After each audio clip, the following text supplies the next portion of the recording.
Fala, galera ligada no podcast aqui do canal Atenção Vascaínos. Um abraço para também você que está ligado aqui no canal Ave Mais. É imagem e som. Até dá uma engriguilhada na cabeça aqui, né? A idade vai passando, a gente vai esquecendo. Estamos aqui no Spotify, demais agregadores, no canal Ave Mais, o canal 2 da plataforma Atenção Vascaínos. E vamos bater um papo sobre o clássico de domingo. A gente tá dando uma importância para esse jogo também, rapaz. Negócio de Taça Rio, vai ter gente que vai dar volta olímpica, vai chorar. Pelo amor de Deus, né, gente? É legal, é preparação, mas devagar com andor que o santo é de barro. Joguinho do mau hálito, você acorda cedo, aquele bafo bonito para ver o jogo às 11h05 da manhã. Eu queria entender o 5. Entendi o 5. Porra, parece horário de trem, de ônibus, é 11h05. Tá doido. Vasco e Botafogo. Felipe Tiru, Emerson Rocha, nós estamos com um convidado muito ilustre. Eu não o chamo pelo nome, pelo apelido, eu chamo só pelo nome.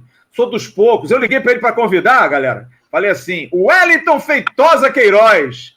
Aí ele falou, quem é? Eu falei, o único cara que te chama pelo nome completo. Flávio Dias. Eu falei, meu parceiro, tá querendo o quê?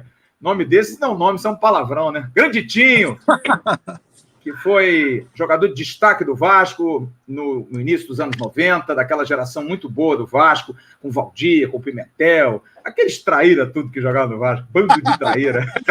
Os caras jogavam no Vasco, traíra, perigoso pra caramba. Mas ganhavam. Granditinho, nosso papo hoje vai ser o seguinte, Vasco e Botafogo no domingo. Por incrível que pareça, deixa eu chegar aqui pertinho para você que está aqui no Ave Mais. Somos favoritos? Porra! Favoritos? Tio, como é que você está, meu parceiro? Tudo bem, meu irmão? Prazer em vê-lo, prazer em ouvi-lo. Você que está morando na aprazível e fantástica Belém do Pará. Você que é ídolo aí também, pessoal aí do Paysandu, do Papão, gosta muito de você. E aí, meu parceiro? Boas lembranças, Vasco e Botafogo, clássico que você estreou, fazendo aquele gol sem querer, aquele gol de... Ele foi sem querer, né, cara? A bola normalmente é na arquibancada, mas tu meteu lá no ângulo. Fala, Tio, tudo bem, meu parceiro? Gol de sorte, né, Flávio? Sorte. Obrigado, Flávio, pelo convite. É um prazer estar com vocês.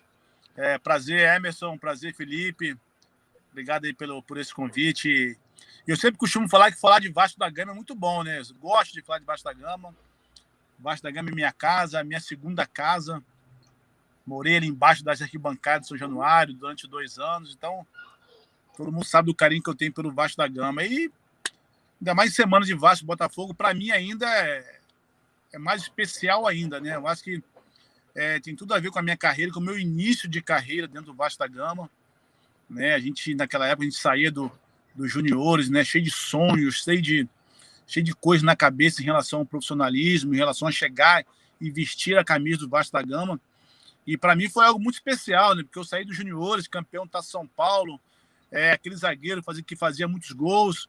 E justamente na minha estreia com o Vasco da Gama, no Vasco e Botafogo, no Brasileiro de 1992, 2 equipes fantásticas, 2 equipes muito fortes naquele campeonato. E estrear com o Maracanã lotado, praticamente 110 mil pessoas. E com um gol, praticamente um belo gol, ainda que eu consegui fazer, como diz o Flávio, de sorte, né, Flávio? Ué. Mas foi um belo gol, um gol de empate. Depois, no finalzinho do jogo, o Bebeto fez um gol de cabeça, nós vencemos aquela partida. Então, para mim, tem todo um clima, toda traz à tona, né? Um passado que me deixa muito feliz e me relembra tudo aquilo que aconteceu naquela semana de estreia, né? Pelo Vasco da Gama. Então, com certeza vai ser muito bom falar desse jogo aí, vai ser muito especial. 1992, um dos anos mais injustos na história do Vasco. Porque aquele time de 92 era um timaço e nós deveríamos estar na final contra o Botafogo, né? Porque exatamente. Em 92 a final acabou sendo Botafogo e Flamengo, porque nós botamos o rival por conta de, enfim, azares danados, né? Aquele finalzinho ali, aquele quadrangular, jogo contra o Santos, jogo contra o São Paulo, o próprio jogo do Flamengo, que nós perdemos de 2-0, incrível aquele jogo, Eduardo de Tipóia, Cássio arrebenta o músculo, time maravilhoso, acabou a primeira fase do Campeonato Brasileiro, largado lá na frente, mas é isso, futebol acontece, e exatamente por isso que a gente está discutindo aqui, por incrível que possa parecer, Felipe Tiru, favoritismo para o Vasco. Há quanto tempo que a gente não consegue discutir o Vasco favorito em algum encontro? Geralmente, o Vasco é sempre um franco atirador, nos últimos anos tem sido assim, franco atirador. E o favoritismo, porque nós vamos enfrentar um time que também caiu e que nos parece, a priori, um time muito mais longe de uma formatação. Está lá o Chamusca dando cabeçada e não consegue ajustar o time não joga bem, muito jogador novo, muito jogador que não é conhecido no mercado. E o Vasco, ao contrário, dispensou as barangas, contratou uns jogadores pontuais e consegue ter um padrão melhor de jogo. Mas isso é suficiente, Felipe Tiru, para a gente cravar na nossa testa o favoritismo ou calma, torcedores? Tudo bem, Felipe? Tudo bem, Flávio? Fala, Emerson. Cara, também dá aqui o meu bom dia, boa tarde pro Tinho. Um prazer estar aqui nessa live com ele, que eu que nem comentei, né? Comecei a torcer pro Vasco ali na década de 90 e ele, pô, foi um dos meus ídolos naquela época lá, aquele time... Para! Vai criar um monstro aqui não, né, porra? Pelo amor de Deus, não. E, não, aquela geração ali de 90, pra mim, é o que eu falo, cara, eu carrego com carinho no coração, porque foi ali a primeira que eu acompanhei e a primeira, né, os primeiros jogadores que a gente se identifica, a gente sempre leva com carinho pro resto da vida. Mas voltando a falar do Botafogo aí, eu acho que eu fiquei torcendo pro Botafogo passar ontem, né? Tava acompanhando assim o resultado, ele, pô, demorou para vencer o Nova Iguaçu, porque eu acho que vai trazer uma graça para esses dois jogos aí, né? Tanto do ponto de vista emocional, né? É um clássico, mal ou bem, Vasco e Botafogo, os dois times na segunda divisão, mas é um clássico, né? Todo mundo conhece um botafoguense para brincar e tudo mais. Também, por pior fase que esteja o Botafogo, é um adversário nosso na Série B, então vai servir já de ajuste para a gente ver como é que está o time e tudo mais. E até o favoritismo, lidar com o favoritismo, eu acho que serve de preparação para a Série B também, onde em muitos jogos a gente vai entrar com essa pecha de que o Vasco tem que ganhar. Estou muito curioso para ver qual vai ser a postura do time com esse favoritismo aí. A torcida do Vasco abraçou. Então, assim, vai querer vencer, obrigação vencer do Botafogo, ganhar esse título aí, até pelo 1 milhão que está em jogo e tudo mais. E é mais uma pressãozinha para esse time lidar. Vai ter que tomar iniciativa, partir para cima. Eu acho que o time do Cabo tem mostrado essa característica, né? Então é mais um ingrediente aí nesse jogo. E o primeiro jogo a gente vai poder definir bem, né? Ver bem qual que vai ser ali a posição de cada time, a postura, quem é que vai tentar tomar a iniciativa da partida, e eu espero que seja o Vasco. No Campeonato Brasileiro, nós vencemos 2 vezes, né? Vencemos no turno lá no Engenhão por 3-2 e depois ganhamos no segundo turno, já em janeiro, nesse ano, por 3-0 em São Januário. Foi uma das poucas vitórias que nós tivemos nessa reta final do Campeonato Brasileiro. Foi Botafogo e Atlético Mineiro, se eu não me engano. E foi um jogo que o Vasco teve facilidades. Agora, Copa do Brasil, o Vasco não conseguiu fazer um gol no Botafogo. Fomos eliminados pelo Botafogo. E nesse Campeonato Carioca foi 1-1. A gente não conseguiu ganhar. O Zeca fez o gol contra e o gol do Vasco, não me lembro quem fez o gol do Vasco contra o Botafogo. Não sei, deve ter sido o Germancano, provavelmente. Eu não me lembro, não estou aqui com a ficha. Mas... Foi o Marquinhos Gabriel de pênalti, não? Não me lembro. Eu vou dar uma olhada aqui. Mas, Emerson, independente da fase, prova que Vasco e Botafogo sempre tem equilíbrio, né? O clássico da amizade, né, como é chamado, independente de fase, um melhor que o outro pior que o outro, é sempre jogo duro. Ou você acha que o Vasco hoje tem confiança em termos de desempenho para a gente dizer que é favorito nesse confronto do jogo do mau hálito no domingo? Acho que não, Flávio. Boa tarde para você, para o Tinho, para o Tiru, para a galera que está nos ouvindo e também nos assistindo pelo Ave Mais. Eu estou até aqui assistindo aqui esse brasileiro de 92, esse golaço do Tinho. Rapaz, que jogo complicado, jogo pegado. O Macula quase foi expulso, deu 2 carrinhos de frente no Renato Gaúcho, confusão, mas o Vasco venceu por 2-1. Jogaço mesmo, cara. Grande jogo aqui, eu estou aqui assistindo os melhores momentos dessa partida. E então, Flávio, eu acho que essa questão do favoritismo é complicado, porque assim, se você parar para analisar, os dois times se encontram na mesma situação. Estão na final da Taça Rio, foram eliminados na primeira fase do Campeonato Carioca e vão jogar a segunda divisão. Então, qual seria o grande favoritismo do Vasco? A questão da arrumação tática que o Marcelo Cabo deu? Para alguns torcedores do Vasco, por exemplo, eles não estão achando que o Vasco está tão bem assim. Faltam algumas coisas. Eu também acho que faltam algumas coisas. Acho que o Vasco está num bom caminho para poder mostrar que pode jogar na segunda divisão e passar bem tranquilo em relação à Série B do Campeonato Brasileiro. Só que ainda está em formação. O Botafogo é a mesma coisa. O Botafogo pode estar com um passo atrás, vamos dizer assim. Mas, na boa, hoje se igualam. A questão hoje, se você parar para analisar os resultados, se igualam. O Botafogo, numa formação um pouco mais...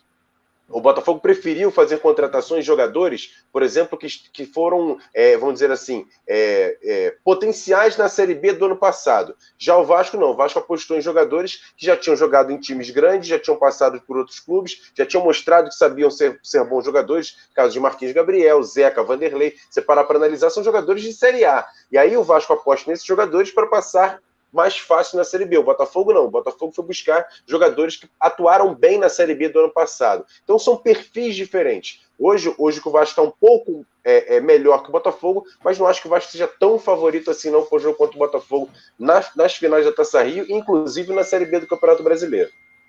O gol do Vasco no 1-1 foi do Carlinhos. O sumido Carlinhos fez o gol. Tinho, você vê o Vasco fazendo um perfil certo de time para a Série B? Porque eu me lembro bem, o Botafogo, quando caiu com o Antônio Lopes, era o diretor executivo do Botafogo, aquele time que foi formado e acabou indo para a Libertadores depois, que o Jair Ventura veio depois como treinador, começou até com o Ricardo Gomes. O Lopes montou um time com jogadores desse perfil, jogadores que foram destaques na Série B, aí veio o Bill, veio o Diego Jardel, jogadores que vinham bem na Série B, ele pegou e colocou os principais. Você fez uma seleção de Série B e ganhou a Série B tranquila, conseguiu subir. E o Botafogo faz um time com jogadores de perfil Série B. O Vasco, ao contrário, faz um time com perfil de jogadores que precisam recuperar sua história na bola. Marquinhos Gabriel vinha mal, Zeca vinha mal, enfim, jogadores que estão vindo de lesão, o Jabá, o próprio Morato. O que você pesa aí como aspecto positivo para o Vasco na montagem desse time? É um time que tem condição de jogar uma boa Série B? É um time que pode nadar de braçada na Série B? E esse jogo de domingo é um bom termômetro, porque vai ser esse estilo de time que a gente vai pegar na Série B como o Botafogo? Flávio, falando assim, basicamente, entre Vasco e Botafogo, eu vejo os dois clubes muito parecidos nesse atual momento, né? Tanto o Vasco quanto o Botafogo, né? Eu vejo, na minha opinião, o Vasco um pouco mais à frente, um pouco melhor que a equipe do Botafogo, né? Eu acho que hoje o Vasco tem uma estrutura melhor, tem um grupo melhor, tem um time melhor que o time do Botafogo. Eu vejo o Vasco nesse confronto aí em relação à Taça Rio favorito. Eu acho que o time do Vasco está mais estruturado, já tem uma base do ano passado, trouxemos alguns jogadores, como você fala, jogadores experientes. Eu acho que o Vasco está no caminho certo, sim, em relação à Série B.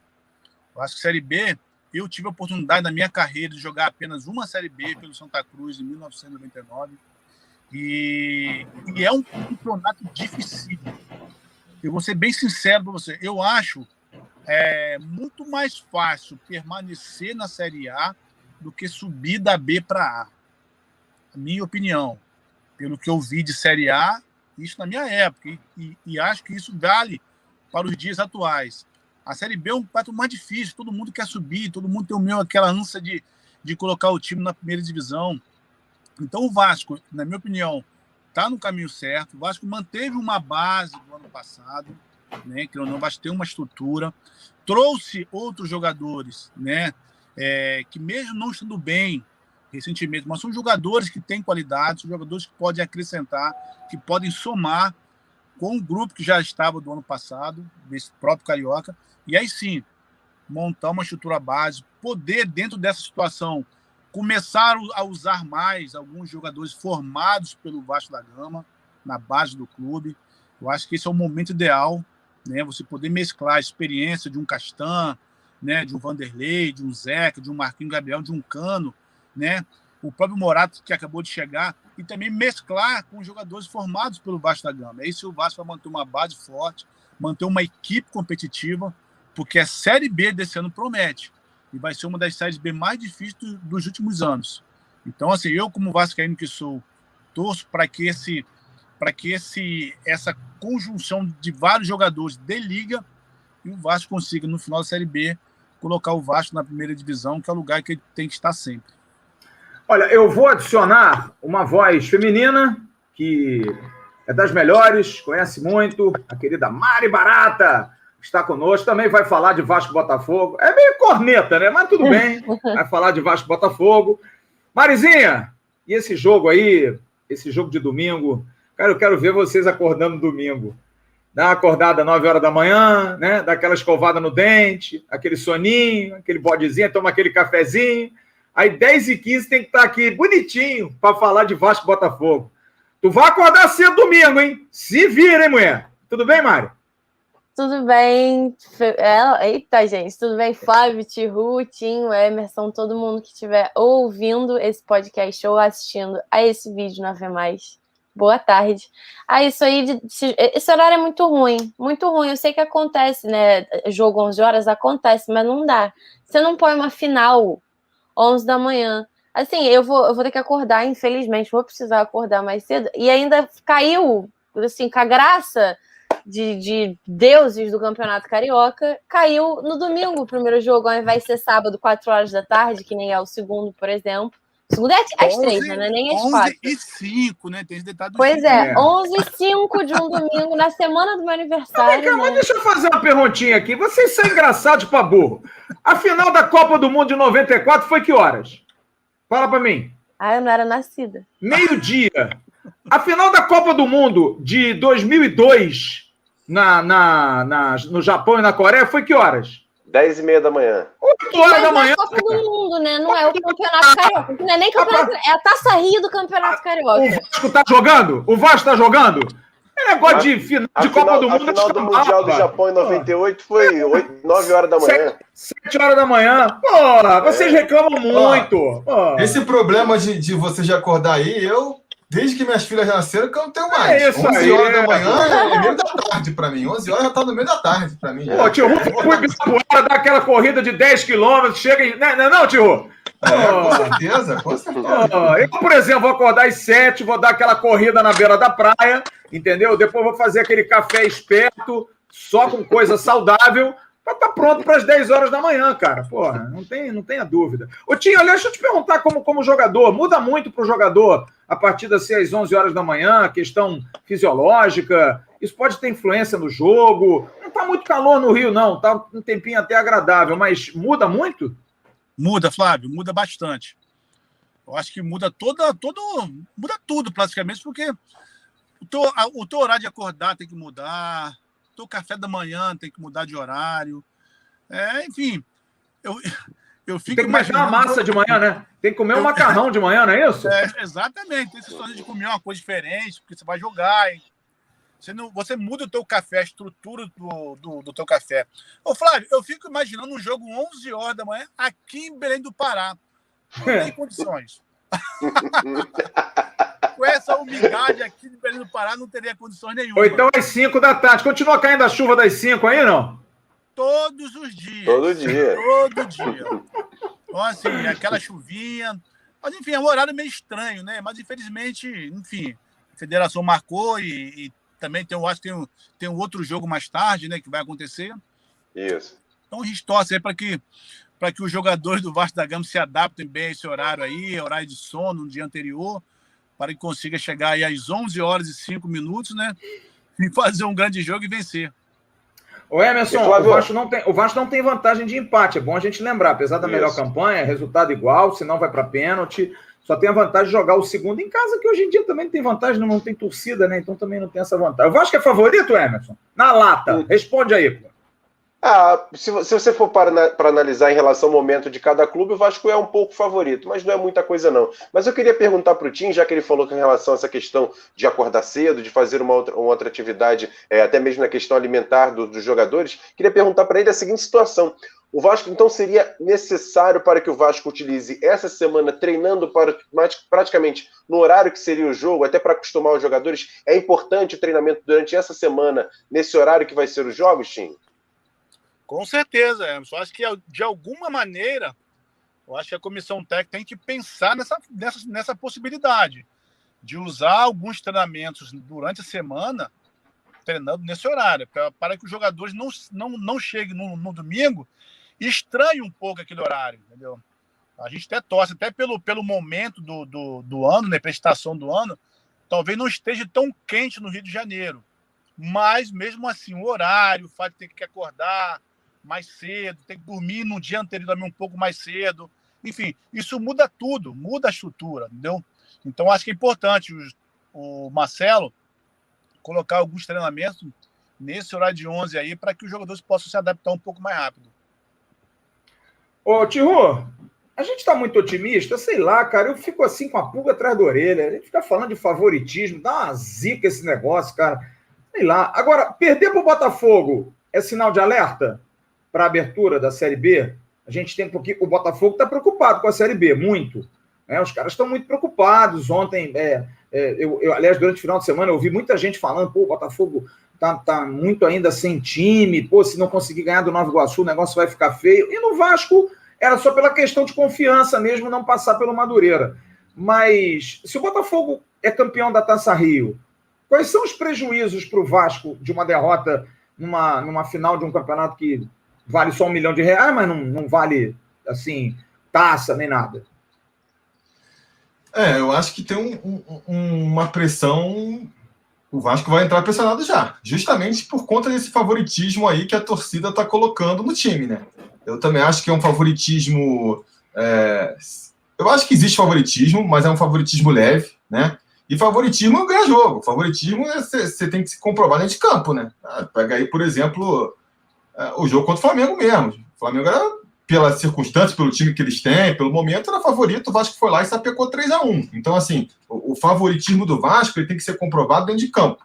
E eu acho que pode servir de alerta. A gente não sabe como vai ser o jogo ainda, mas pelo que a gente tem visto do jogo do Vasco, é um time, acho que empolga o torcedor pelo que o time propõe, pelo potencial que a gente vê no time, mas é um time que ainda, na hora de executar, ainda falha muito, né?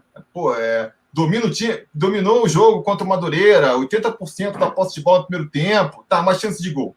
Teve ali. No segundo tempo criou várias, mas também teve a dificuldade de conseguir botar no fundo das redes, né? Sem falar na questão da defesa, que você ali tem uma defesa que, cara, um lance pode botar tudo a perder, porque tá falhando muito, né? Principalmente na bola aérea. Então, se de repente a gente perde aí esse título nessas circunstâncias, o Botafogo, que nem você falou, não está nem entrando como um dos favoritos para a Série B, eu acho que liga o alerta. É um time que tem potencial, é um time que parece ter futuro, mas, cara, não pode ser mais futuro. A gente poderia ficar com essa empolgação há um mês atrás. Depois desses 2 jogos contra o Botafogo, o próximo jogo é a estreia da Série B. Já tem que ser um time mais seguro, entendeu? Aproveitando melhor as chances, dando menos mole lá atrás. Eu acho que é isso que tem que ver. Eu acho que se o Vasco conseguir dar esse passo a mais, ele ganha do Botafogo. Se perder o título, principalmente, eu acho que vai estar muito envolvido com isso aí, e aí a frustração da torcida, mais esses questionamentos, vai fazer o Vasco já entrar na Série B pressionado. Eu acho que esse que é o risco da derrota aí. Mas o Vasco se perder na 5ª rodada do Campeonato Brasileiro já vai ter problema. O Vasco perder só na 23ª rodada já vai ter alguém que vai dizer: ih, esse time perdeu a linha. Ô, Mário, essa questão do gol que o Vasco tem tomado em todas as partidas, o Marcelo Cabo no comando do Vasco tem 17 gols tomados. É muito gol, né? Tudo bem que fez 26, mas tem 17 tomados. Então é um time que precisava dar uma melhorada nisso, né? Na verdade, não com o Marcelo, né? Na campanha do Carioca, são 17 gols tomados. É a grande preocupação hoje do Vasco, essa questão do gol tomado, para muitos, por conta de mau posicionamento, a defesa está meio claudicante, a falta do Hernando. Como é que você vê essa preocupação? E se o Botafogo vai ser um bom teste? O Botafogo tem um centroavante lá, como é que é o nome daquele menino lá? É bem menino, né? Bem garotão, o Matheus, eu acho. Matheus Nascimento, não é? Matheus Nascimento, bem menino mesmo.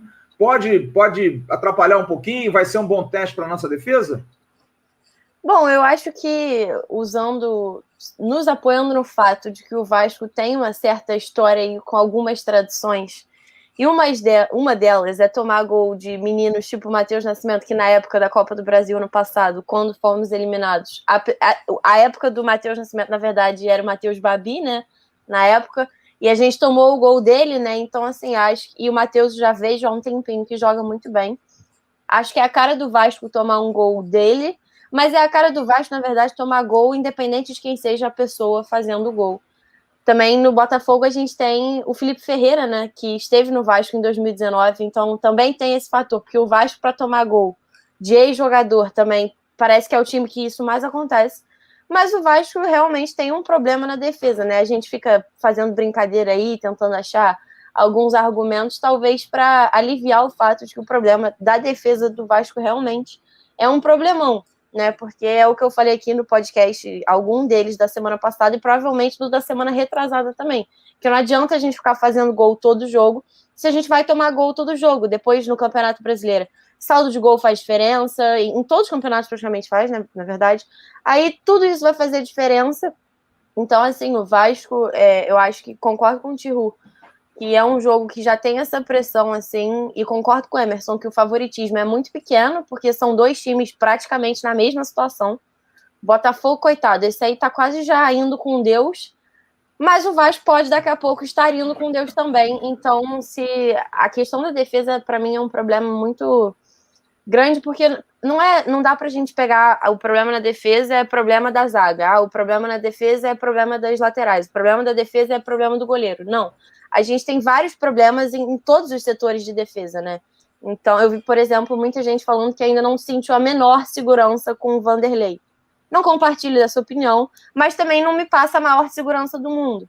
Então, acho que tirando ali o Zeca na lateral esquerda, a gente precisa achar defeitos que a gente sabe que existem tanto na zaga quanto nas laterais, na lateral direita, né, na verdade, e no gol. Então, Marcelo Cabo e qualquer técnico precisa resolver isso, porque parece também que tá no DNA do Vasco, que nem o gol de bola parada que a gente sabe que a gente vai tomar, a gente sabe que a gente vai tomar gol de praticamente todo o time, então... E tem um detalhe, Mário, só um detalhe, Emerson, essa menina é Vasco mesmo, viu? Não, um detalhe importante... Eu ia perguntar se ela achava que o Vasco era favorito, ela falou que acha, né? Porque tava parecendo que eu tava botando o favoritismo do Botafogo. Eu pensei que no final ia dizer assim, Botafogo 3-0. Não, acho que tem um detalhe importante... É complicado. Tem um detalhe importante nisso que a Mari falou, porque na entrevista coletiva, nas duas últimas, o Marcelo Cabo bateu nessa tecla. Primeiro foi o Ricardo Graça e agora nessa última foi o próprio Marcelo Cabo, que disse o seguinte: o Vasco pode tomar gol todos os jogos, mas se o Vasco fizer 2, 3, vai vencer o jogo. Só que a gente sabe que não é assim que se faz, porque vai que toma um gol logo no começo do jogo, 1-0, desestrutura o esquema, o Vasco não consegue fazer um gol. Por exemplo, contra o Madureira, a gente ali, suou para fazer o segundo gol, porque o cara tirou em cima da linha, a bola pegou na trave, o goleiro defendeu espiritamente. Então, assim, é complicado. Tem jogo que a vez da bola não quer entrar. Aí você toma um gol e acaba ficando desguarnecido lá atrás. Isso pode complicar na restante da Série B, né? O próprio jogo, né? Só para reforçar. Mas os caras do outro lado também devem estar assim, a gente vai pegar um Germán Cano, cara. O Cano é brabo, não pode dar espaço para esse cara. E pensar que o outro lado também se preocupa com a gente, ou não? E eu acho que o outro lado também está falando da questão aí do psicológico, da pressão. O Botafogo também deve entrar bem ligado, porque se vence o Vasco, vai dar uma boa aliviada na pressão dele, né? O Vasco só falando que a mente venceu. Então os caras vão entrar com a faca nos dentes, com a faca entre os dentes, né? Acho que vai ser um jogo legal de assistir. Espero ver um jogo disputado. Eu também acho. Olha aqui, deixa eu ver um negócio aqui, deixa eu ler uma ficha aqui. 12 de abril de 1992. Agora eu vou entregar a rapadura.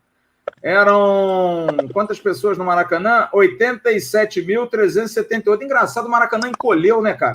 87.378 Isso pessoas. aí oficialmente, né? Léo Feldman, o intrépido Léo Feldman, adorava ajudar o Vasco para dizer que não. O time do Botafogo, Porra, cara, o time do Botafogo foi o time que foi vice-campeão brasileiro. Ricardo Cruz, Odemilson, René, Márcio Santos e Valber na lateral esquerda. Carlos Alberto, Pingo, Carlos Alberto Dias e Valdeir. Renato Portaluppi, ele mesmo, Vivinho, entrou no lugar do Renato, e Chicão, técnico Gil. O Vasco tinha Regis, Luiz Carlos Vinck, Sidney, esse rapazinho aí na zaga, Tinho e Eduardo, Luizinho, Giovanni, depois entrou Flávio, Edmundo e Macula, depois Cássio, Bismarck, eu já ouvi o nome desse rapaz em algum lugar, e Bebeto, técnico Nelson Rosa Martins. Aí eu tô vendo aqui as notas, olha só como é que os caras antigamente molhavam a mão do jornalista, olha só que coisa fantástica. Tinho, muito bem para um estreante, fez um gol do empate e mostrou sempre muita personalidade, nota 7. Porra, Tito, pagou o cara? Conseguiu pagar o cara até hoje, não?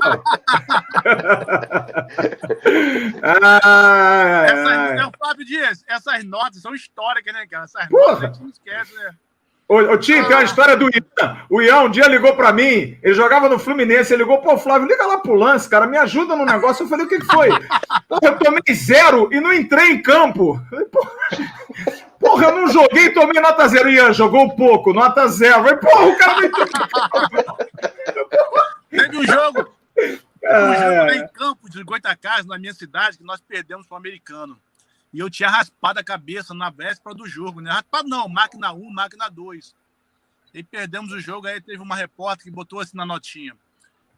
Visual novo e futebol ruim de sempre.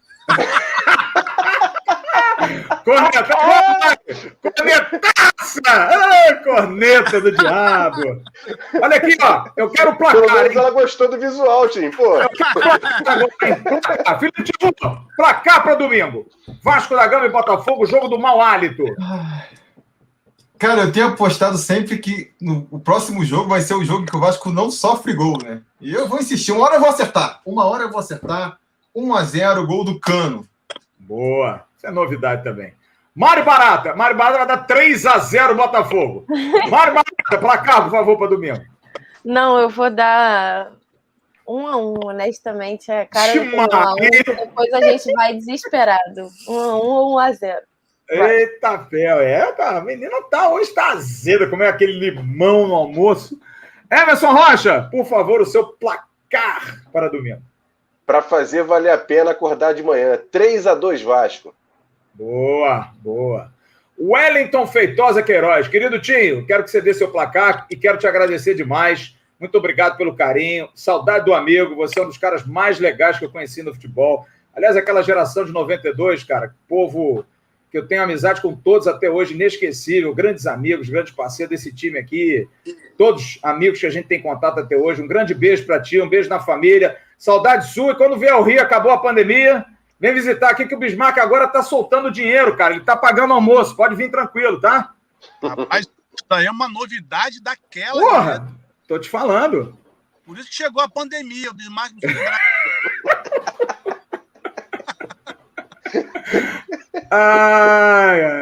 Vasco 2-1. O Vasco começa vencendo essa final aí. E obrigado pelo convite aí. É muito bom estar com vocês. Tá, Flávio? Eu devo ir ao Rio agora, entre final de junho e início de julho. E quando eu estiver no Rio, eu te ligo para a gente tomar um café, bater um papo e falar de Vasco da Gama, porque falar de Vasco da Gama é muito bom. E, ó, não esquece, você tá pensando se eu esquecer? Domingo, 10h15 da manhã, o Wellington Feitosa Queiroz estará conosco no pré-jogo do canal Atenção Vascaínos e no pós-jogo. Ele vai acordar cedo. Isso aí dorme até tarde. Marajá dorme até tarde, mas ele vai acordar cedo domingo, vai fazer uma força para estar com a gente aqui, vai abrilhantar, cara, vai abrilhantar. Prazer. Vai abrilhantar. Agora, só toma cuidado aí, quem está ouvindo não está vendo, mas quem está vendo, o cara está dentro do carro, mas o carro está parado, tá, gente? O carro está parado, paradinho. Emerson Rocha. Também, obrigado por estar com vocês, muito legal. Obrigado, Tinho. Emerson, abração, hein? Queira-me bem, hein? Felipe Tiru, um abraço, hein?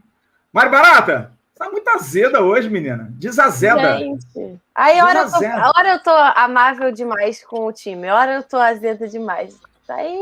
Mas é assim mesmo, é o cíclico da vida, Aí. Olha aqui, galera, a gente está terminando o nosso podcast, segundo podcast dessa semana. Você também que está vendo esse bate-papo no Ave Mais, muito obrigado pelo carinho. Deixa aqui a sua opinião, aqui embaixo nos comentários. Olha, vai ser tanto, vamos ganhar, vamos perder. Mari está muito azeda, não, ela está certa. O Tinho jogou muito, e o Tinho não jogou nada. O Tinho era ruim, o Tinho era bom. Deixa os comentários aqui. Fala, o Flávio Dias é mala. Pode falar o que vocês quiserem. É com muito prazer que a gente vai poder registrar. E você no podcast, você que tiver alguma sugestão, também manda. Vascaínos, atenção, sem cedilha e sem tio, @gmail.com e manda então para as redes sociais, @avascaínos, qualquer sugestão para a gente trazer umas mentiradas aqui, bater uns papos aqui sobre o Vasco. Fala, Emerson. Tem uma pergunta aqui pro Tim, se ele participou do último filme do Capitão América, que ele tá igual o Caveira Vermelha, pô. É o sol de Belém, é o sol de Belém. É o sol e a umidade de Belém do Pará. Meu amigo. Tinha o que a gente chamava de jogador. Aliás, um grande beijo pro meu querido, não vai estar nos vendo, mas eu vou mandar o link para ele. Meu irmão Bruno Quadros, grande Bruno Quadros, manda parceiro. ele, sim, O homem que mora na terra mais fria do mundo. O cara mora em Sapporo, no Japão. Uou. Lá o verão lá é menos 12. A maior atração de Sapporo, no Japão, é o festival de esculturas de gelo. O mundo todo vai ver. O problema é voltar, né? Porque tá todo mundo congelado, faz parte do museu, da exposição. Tá bom em Sapporo. Bom em Sapporo é aquele negócio que é geladinho, cara. Cerveja lá é tradicional. Ó. Melhor cerveja do Japão.